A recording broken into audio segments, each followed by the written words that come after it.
कैसे हैं आप सभी। आशा करती हूँ कि आप सभी घर में सुरक्षित होंगे। ओके, तो आज से हमारा नया सिलेबस स्टार्ट हो रहा है।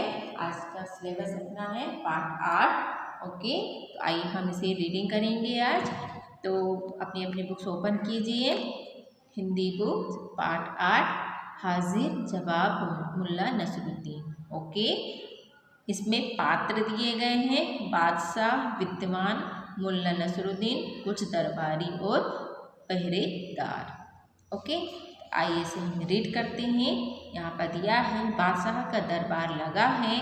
बादशाह अपने मंत्रियों, विद्वानों और काजियों के साथ बैठे हैं। द्वार में चीन से दाढ़ी वाले एक विद्वान आए हैं। ठीक है, क्या लगा है? एक बादशाह का दरबार लगा है, जैसे सभा होते हैं ना, जैसे दरबार लगा है। वहाँ पर उस दरबार में वहाँ के मंत्री, वहाँ के बहुत सारे विद्वान, काजी, ये सब साथ में बैठे हुए थे। तो उतने में ही एक चीन से कोई उनके दरबार में एक विद्वान आया। उस विद्वान ने झुककर सलाम करते हुए, बादशाह सलामत, मैं चीन से आया हूँ। अपना परिचय दे रहा है कि मैं चीन से आया हूँ। मैंने अपने दरबारियों की बुद्धिमत्ता के बहुत से किस्से सुने हैं। मैंने आपके दरबार में, मतलब बादशाह से बात कर रहा है और उन्हें कह रहा है कि मैंने आपके दरबार में बहुत से लोगों के किस्से सुने हैं जो बहुत ही बुद्धिमान हैं। अपने विद्वानों से मेरे 3 सवालों के जवाब दिलवाइए, तब मैं मानूं। तो उस विद्वान ने उन्हें कहा कि आप मेरे 3 सवालों के जवाब दिलवा दीजिए, तो मैं तब मानूंगा कि आपके दरबार में जो विद्वान हैं वो बहुत ही अच्छे हैं। ठीक है, तो अपने दरबारियों की प्रशंसा सुनकर बादशाह बहुत खुश होते हैं। उन्हें बहुत अच्छा लगता है बादशाह को, है ना। मेहनत के लिए बनी मेहमान के लिए बनी गद्दी की ओर इशारा करते हुए, हाँ हाँ जरूर तशरीफ रखिए, फिर प्रश्न कीजिए। इतने में विद्वान ने कहा, सज्जनों, आप लोग ध्यान से सुनिए। मेरे सवाल हैं। पहला है, पृथ्वी का केंद्र बिंदु कहाँ है? दूसरा है, आसमान में कुल कितने तारे हैं? तीसरा क्वेश्चन है, मेरी दाढ़ी में कितने बाल हैं? तो उन्होंने पहला क्वेश्चन क्या पूछ लिया वहाँ के दरबारों, वहाँ के बुद्धिमानों से, कि पहला क्वेश्चन कि पृथ्वी का केंद्र बिंदु कहाँ है। दूसरा क्वेश्चन उन्होंने पूछा आसमान में कुल कितने तारे हैं। और तीसरा क्वेश्चन उन्होंने पूछा कि मेरी दाढ़ी में कितने बाल हैं। तो सवाल सुनकर दरबार में सन्नाटा छा जाता है। सभी दरबारी नजरें नीचे किए बैठे हैं। कोई भी सवालों के सही जवाब नहीं दे पाता। फिर इतने में क्या हुआ, जो विद्वान हैं हैरानी से, अरे यहाँ तो सभी चुप हैं। बादशाह सलामत, क्या आपके दरबार में मुझे सवालों के जवाब नहीं मिल पाएंगे?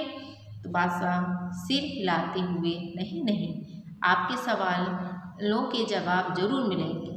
हम अभी मुल्ला नसरुद्दीन को दरबार में बुलाते हैं।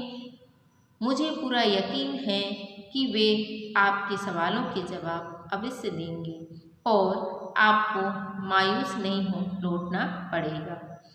पहरेदारों को हुक्म देते हुए मुल्ला नसरुद्दीन को दरबार में हाजिर किया जाए। पहरेदार झुककर जो हुक्म जापाना कहते हुए वहाँ से चले गए। किसे बुलाने गए? मुल्ला नसरुद्दीन को बुलाने गए। किसके कहने पे? बादशाह के कहने पे। ठीक है, तो क्या समझ में आया इस पेज में आपको? जितना हमने पढ़ा कि एक विद्वान था जो कहाँ से आया हुआ था, चीन से आया हुआ था।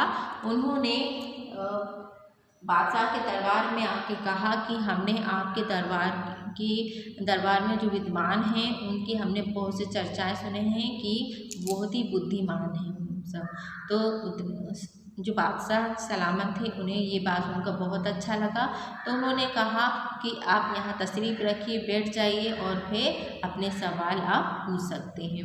तो उन्होंने वहाँ के दरबार में जो लोग बैठे हुए थे उन्होंने उनसे 3 सवाल कर डाले, जिसमें से पहला क्वेश्चन उन्होंने पूछ लिया कि पृथ्वी का केंद्र बिंदु कहाँ है।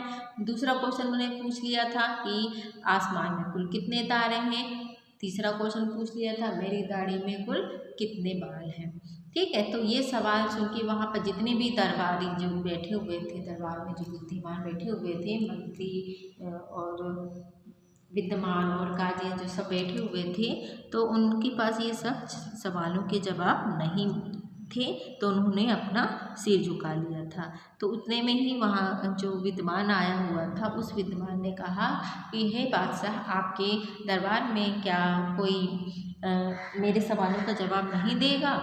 तो उन्होंने कहा नहीं देंगे ना आपके सवालों के जवाब, आप थोड़ा सा इंतज़ार करिए, हम अभी मुल्ला नसरुद्दीन को दरबार में बुलाते हैं। ओके, और आगे हम उनसे आप क्वेश्चन पूछ लीजिएगा। ठीक है, मतलब प्रश्न पूछ लेना है। तो इसके आगे हम आगे रीड करेंगे नेक्स्ट पीरियड में। ओके, तो इतना आप 1 पेज आप रीडिंग करके आएंगे। Okay students.